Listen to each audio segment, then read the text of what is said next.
Hello students, welcome on my channel. Daily MCQ का ये 30th class है। हमने एक सीरीज स्टार्ट किया है जिसमें हम 10 एमसीक्यू डेली बेसिस पे रिवाइज कर रहे हैं टॉपिक वाइज। और अभी जो है जनरल साइंस में केमिस्ट्री का टॉपिक चल रहा है, तो बिना देर किए हम स्टार्ट करते हैं डेली एमसीक्यू 10 का दम। तो फर्स्ट क्वेश्चन देखते हैं, विच of the given chemicals is used in photography.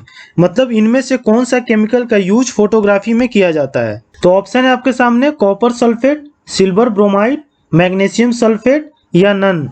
तो इसका सही आंसर क्या होगा? Option B, silver bromide. Silver bromide का यूज जो है वो फोटोग्राफी में ज्यादातर किया जाता है। और सिल्वर ब्रोमाइड का केमिकल फॉर्मूला क्या होगा? AgBr। तो इसको भी ध्यान रखिएगा।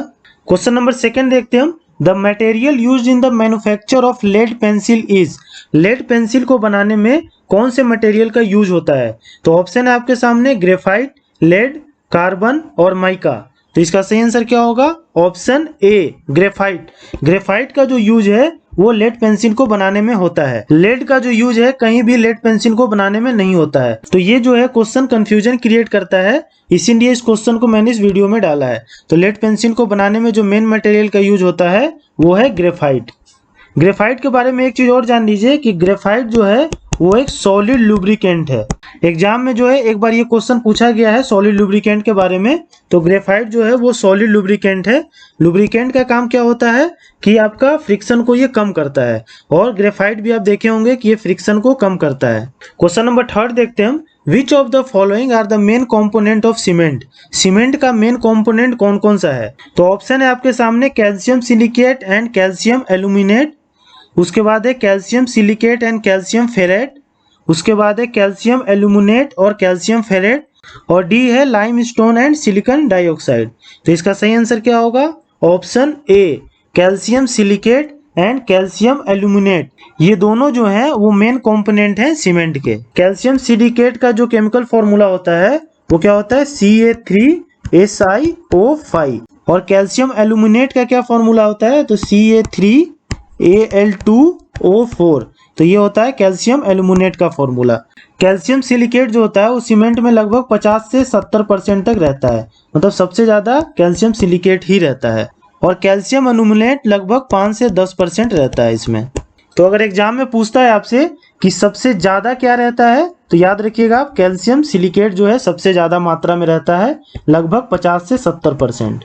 क्वेश्चन नंबर 4 देखते हैं हम, the gas which usually causes explosion in coal mines is. कौन से गैस के कारण जो है विस्फोट होता है कोल माइंस में? तो ऑप्शन है आपके सामने, hydrogen, carbon monoxide, carbon dioxide और मीथेन। तो इसका सही आंसर क्या होगा? Option D, methane. मीथेन के कारण जो है वो विस्फोट होता है कोल्स माइंस में जनरली। और मीथेन का केमिकल फॉर्मूला क्या होता है? CH4 होता है। क्वेश्चन नंबर 5 देखते हैं हम, the abnormal constituent of urine is. मतलब कि पेशाब का जो है असामान्य घटक क्या क्या है? सिंपल लैंग्वेज में आप इसे ये समझिए कि यूरिन से क्या ऐसा बाहर आता है जो हमारे स्वास्थ्य के लिए हानिकारक है, मतलब वो एबनॉर्मल है हमारे बॉडी के लिए। तो ऑप्शन है आपके सामने, यूरिया, क्रिएटिनिन, एल्बुमिन और सोडियम। तो इसका सही आंसर क्या होगा? ऑप्शन सी, एल्बुमिन। एल्बुमिन जो है एक तरह का प्रोटीन होता है, ठीक। अगर ये यूरिन के साथ बाहर आ रहा है, इट मीन्स कि आपके शरीर में कुछ गड़बड़ है, मतलब आपके किडनी में कुछ प्रॉब्लम है। और भी जो है कुछ एबनॉर्मल कंस्टिट्यूएंट हैं, असामान्य घटक हैं जो यूरिन में बाहर नहीं आने चाहिए। तो पहला तो ये हो ही गया एल्बुमिन, उसके बाद glucose, erythrocyte, leucocyte, ketones, proteins, ये सब जो है वो यूरिन में बाहर नहीं आने चाहिए, ये असामान्य घटक है। क्वेश्चन नंबर 6 देखते हैं हम, aspirin is obtain from. Aspirin जो है वो कहाँ से ऑब्टेन किया जाता है? तो ऑप्शन है आपके सामने, पेट्रोलियम, अर्थ, ट्री और केमिकल रिएक्शन ऑफ एसिड। तो इसका सही आंसर क्या होगा? ऑप्शन सी, ट्री। ट्री से जो है, पेड़ से एस्पिरिन ऑब्टेन होता है, ठीक। और एस्पिरिन का काम क्या है? ये एज ए पेन किलर काम करता है। और जिस पेड़ से एस्पिरिन प्राप्त होता है उस पेड़ का नाम क्या है? विलो। विलो ट्री से कहते हैं, ठीक।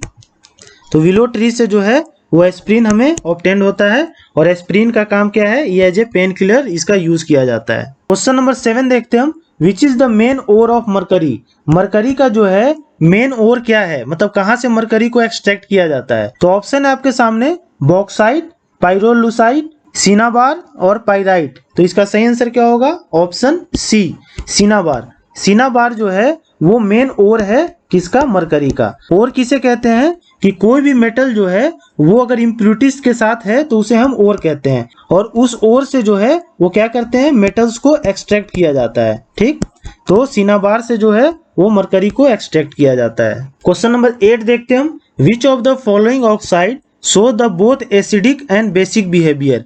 इनमें से कौन सा ऐसा ऑक्साइड है जो एक अम्लीय और एक क्षारीय बिहेवियर दोनों दिखाता है। ठीक, एसिडिक और बेसिक बिहेवियर दोनों दिखाता है। तो ऑप्शन है आपके सामने zinc oxide, copper oxide, magnesium oxide और कैल्शियम।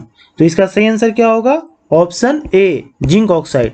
जिंक ऑक्साइड जो है वो both acidic and basic behaviour दिखाता है। और जिंक ऑक्साइड का केमिकल फॉर्मूला क्या होता है, ZnO। क्वेश्चन नंबर 9 देखते हैं हम। The acid used in I wash is. I wash में कौन सा एसिड यूज किया जाता है, मतलब आईज में अगर कुछ इंप्योरिटीज चली गई हैं तो उसको बाहर निकालने के लिए एक एसिड का यूज किया जाता है। वो एसिड का क्या नाम है, तो ऑप्शन है आपके सामने oxalic acid, nitric acid, boric acid और नन ऑफ दीज। तो इसका सही आंसर क्या होगा, option C boric acid. Boric acid का जो यूज है वो आई वॉश में किया जाता है। और बोरिक एसिड का केमिकल फॉर्मूला क्या होता है, H3BO3। तो इसको भी ध्यान रखिएगा। क्वेश्चन नंबर 10 देखते हैं हम। Which compound of mercury is used as antiseptic. मतलब कौन से मरकरी का ऐसा कंपाउंड है जिसे एज ए एंटीसेप्टिक भी यूज किया जाता है। तो ऑप्शन है आपके सामने mercuric sulphide, mercuric oxide, mercuric chloride और मरकरिक आयोडाइड।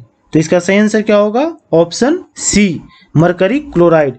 मरकरिक क्लोराइड का जो यूज है वो एज ए एंटीसेप्टिक और एज ए डिसइंफेक्टेंट भी किया जाता है।